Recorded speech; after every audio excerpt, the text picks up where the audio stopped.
which was played in Auschwitz, just very close to the famous sign, Arbeit macht frei. The orchestra used to sit and play in the morning when the inmates would go out to work, and in the evening when they would come back. Now, it didn't matter what weather it was, if it was raining or snowing, they had to play. And the Nazis, they really loved numbers, and if a certain amount of prisoners will go out in the morning to work, the same amount of people had to come back. They had to bring the dead bodies together with them, and usually they would pile them just in front of the orchestra. Many people couldn't talk after that and didn't want to touch their instruments or play music.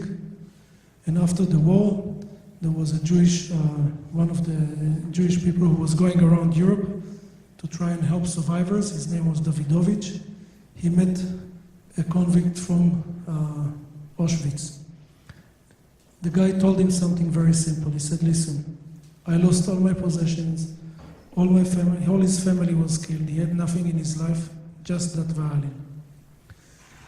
He asked him to buy the violin from him, and Davidovich bought it for $50, which was a huge amount of money for such an instrument.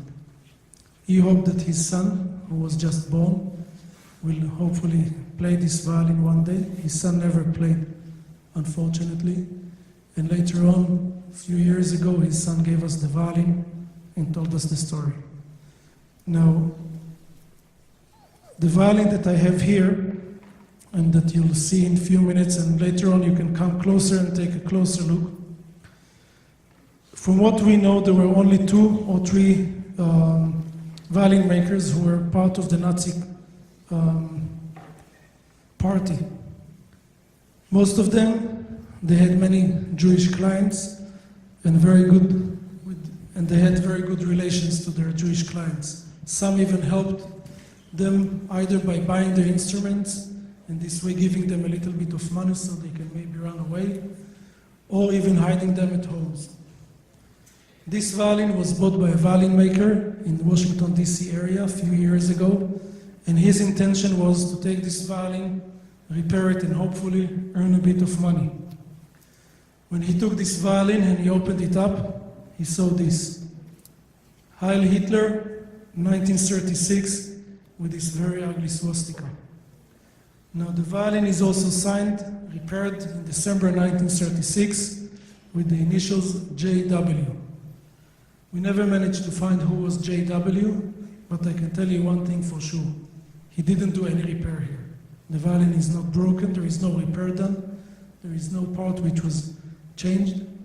We believe he just opened this violin, wrote it, closed it up, gave it back to his owner, and probably the owner never had any idea what he's playing on during the rest of his life. The violin maker from Washington, when he saw this, his first intention was to take the violin and burn it. But then he've done what any of you would do today, went online, started researching, and he ended up calling my father, asking my father if he would like to have the violin in our possession for the collection. My father said immediately yes, and this is one of the only instruments out of the 65 which will never be played and never be restored. We are keeping it as it is for people to see and to see what people, the kind of hatred some people had to others. Each one of you brings something unique to the instrument that you play. And that's why you practice and work really hard so that, the technical things fall away and start to be easy. And so then, what's in your heart and what makes you special comes out in your instrument. And I think what's one of the things for me that's been so special about getting to play on this particular instrument is just thinking about the special voice that inhabited this instrument all those years ago, and just thinking about the struggle that they went through and the importance of that. And just thinking about, I would love to think that in some way, maybe the ability to play their instrument brought them some comfort in a dark time.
music is that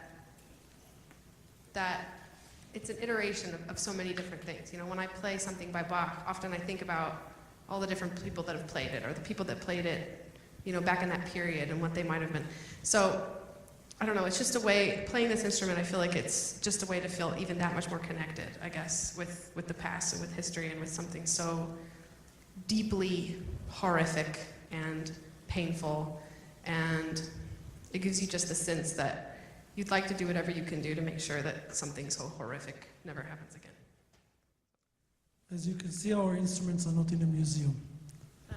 And we are traveling, even when we do an exhibition, we make sure that the instruments are going to be played. And unlike paintings that you can come and see, those instruments, the power that they have is not only to see them, also to hear them and to hear their background and their own story. And this is a very important part of our goal and our wish everywhere we go, is not just to have them closed up for a certain amount of time and people walking by and seeing them, but also hearing them in different concerts and different places. I have the privilege of being the American history teacher here at SCPA, and I just wanted to say thank you for what you guys are doing, and I think this is a wonderful lesson for This is a wonderful lesson of how the arts bring people together to tell great stories. You and your father and your grandfather are restoring and playing these instruments. Oh, I'm sorry, restoring. You're playing, you're facilitating, creating these wonderful opportunities, and what I try to do is bring history alive, you know, through looking at photos and papers and thinking about what people wrote down. But what you three facilitate, and those who are attached to you, is bringing that person back to life. You're letting us hear what they would have played, you know, long in a far more real way than I could ever, or any teacher could ever relate. So I just have immense gratitude for the opportunity to hear that, and I think what you guys are doing is wonderful, and I hope that wherever your career paths take you, that you'll continue to do that, because I think it's a rare and special thing.